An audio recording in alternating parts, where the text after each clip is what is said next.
Hey guys, it's Dan with Philosophical Fishing. How are you? It's been a couple weeks.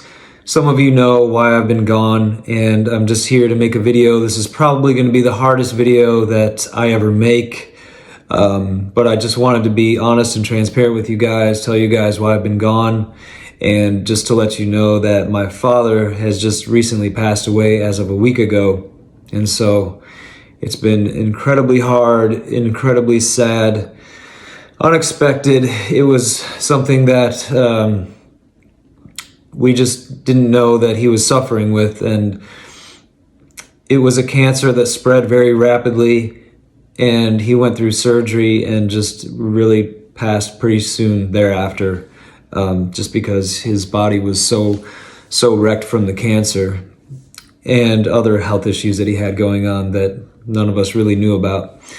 So I was down in Florida for 2 weeks. I just got back a couple days ago, and I just want to make this video for you guys, letting you know what's been going on, where I'm at, and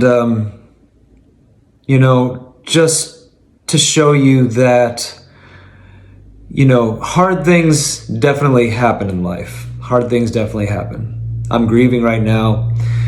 I miss him. And it was a really, really intense and brief last couple weeks of life for him that I'm thankful and grateful that I got to be there for, and I got to share in that and be there for him when he took his last breath. I was there with my sister, and I am grateful that I got to experience that, and grateful that I got to be there for that, even though it was very, very emotional and very intense and very hard. I mean, what else can you say? Those of you who've, lost a loved one know what it's like. My dad was a wonderful, wonderful man. He was incredibly gracious, kind, loving, compassionate, generous with everything that he had, with his time, his resources, his money, his wisdom, and he always put others first. He absolutely had the heart of a servant, and he was so service-oriented in everything that he did. And I got to tell him that I learned that from him, not through his words or him telling me how to be a servant and live a life of service, but everything that I learned from him really is what I witnessed him do. And that's really the best lessons that we can give other people, is through our actions and through what we do, not through what we say, because talk is cheap, words are cheap, but actions will really show where a person's heart is at. And that's really what I saw with my father. And so many things that I learned from him were just through his actions, what he showed me, not what he taught me by words. And, he was just such a great, great man, and he was so loving, so kind, so genuine, and I'm just thankful and grateful for him, for his life, and that I got to be there for him. I'm also grateful that over the past 7 to 8 years that I've had a life of spiritual practice that really held me in good stead through all this turmoil.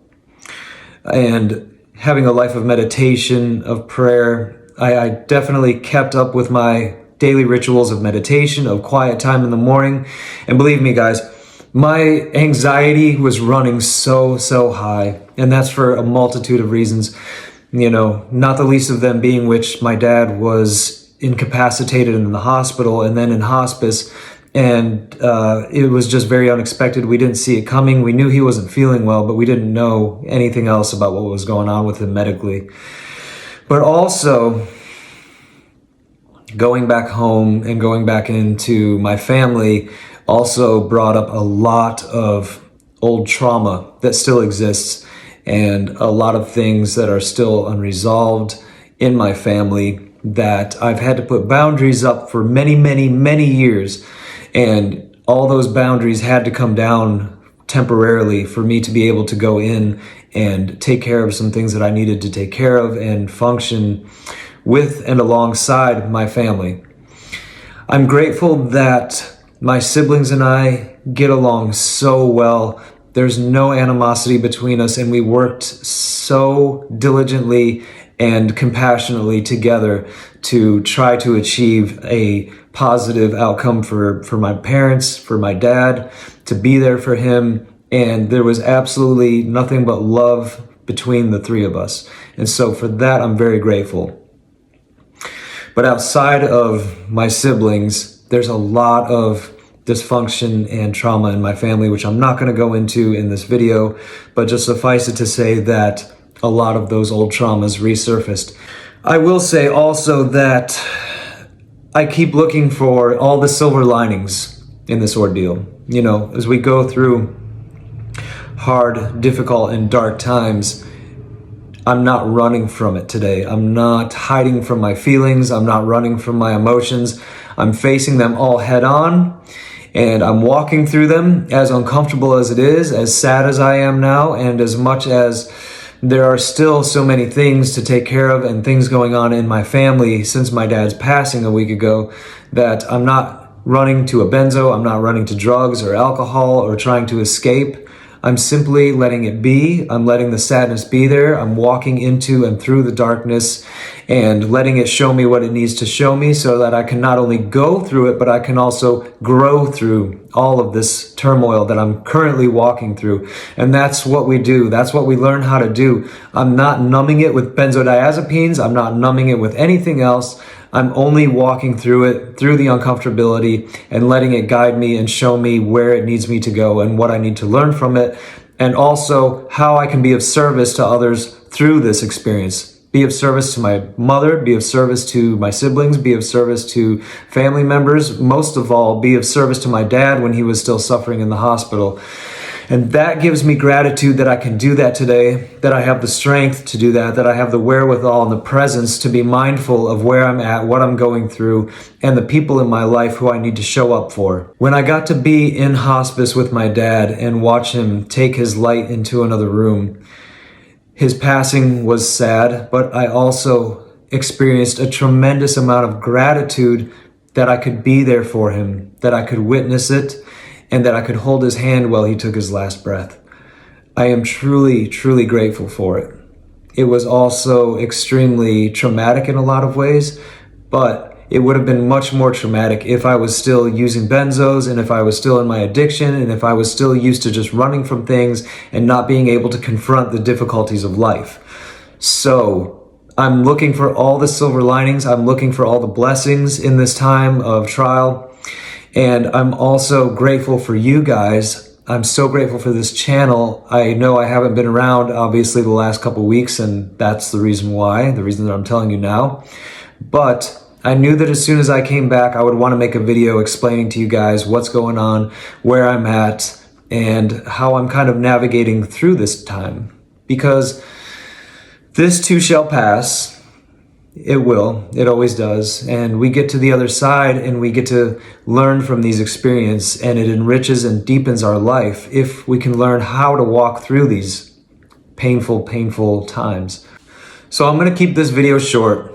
I don't have a whole lot else to add to it other than just to express again my gratitude for you guys, for subscribing, for liking the videos, for taking part in this channel, and for helping each other out and encouraging each other and boosting each other up in the comments. I love it.